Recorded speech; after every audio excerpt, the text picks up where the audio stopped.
मधल्या आड्या निघाले ना हे ऊन जाळ लागलीवर निघाला खरं तर म्हटलं ना पेट नाही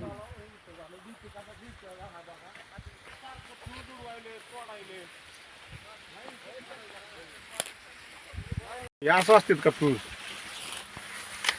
डायरेक्ट केबल टाकले का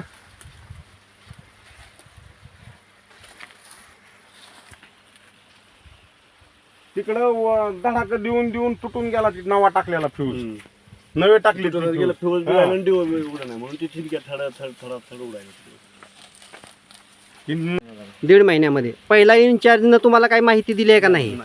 माहिती नाही दिलेली शेतकऱ्याचं काय तुम्हाला लेटर वगैरे आले का मी डीपी किंवा माझ्या शेतामध्ये आडी पडले असं काय सांगितलंय का बरं आता ह्याच्यावर काय प्रतिक्रिया करणार आहेत तुम्ही ह्या शेतकऱ्याचं नुकसान झालेलं ह्याच्यावर काय प्रतिक्रिया करणार आहेत काय केलं जाईल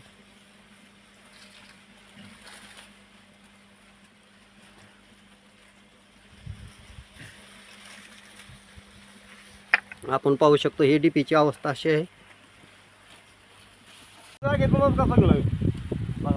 फोन आला मला इथलं परमिट द्यायचं झालंय माझं चालू करायचं पण तुम्ही शासकीय कर्मचारी म्हणून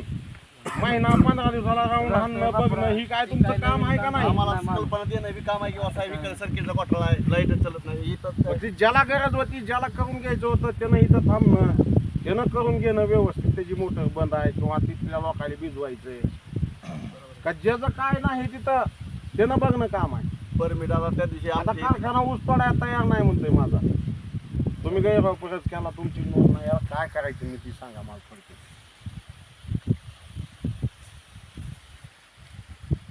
कारखान्यात साहेब आले मी कालपासून फोन लावतोय आम्ही तुमची नोंद नाही प्रोग्राम नाही सोडू शकत ना म्हणते दिवस काय असेल ती करा तुम्ही याला कोण आहे आता जिम्मेदार एवढंच मला सांगा फक्त सगळा जर चालला असेल तुमच्या हिशोबात तर चालू द्या पण ती काळजीपूर्वक बी होणं काम आहे सगळं महिना 15 दिवसाच्या आड्या असतात आता दोघा ती वळून ठुलेवणी आडी बसलेली आहे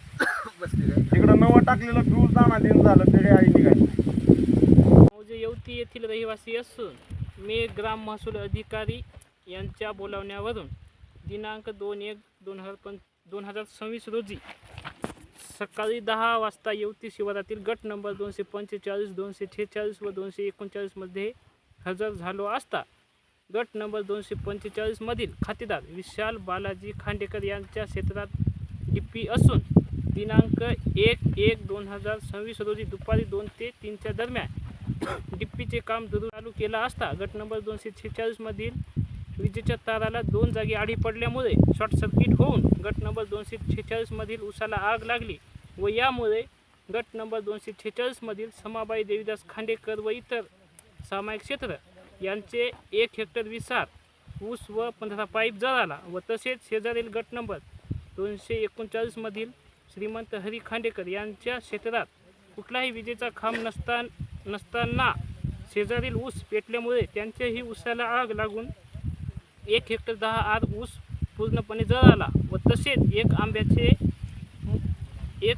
मोहर आंब्याचे झाड, 2 छोटी आंब्याची रोपे, 1 नारळ, 2 चिंच तसेच 25 पाईप जळून नुकसान झाल्याचे आम्ही पंचांनी सांगितले. सबब पंचनामा जायमुख्यावर हजर राहून केला असून तो खरा असून आम्ही पंचांनी वाचून ऐकून त्यावर स्वाक्षऱ्या केल्या.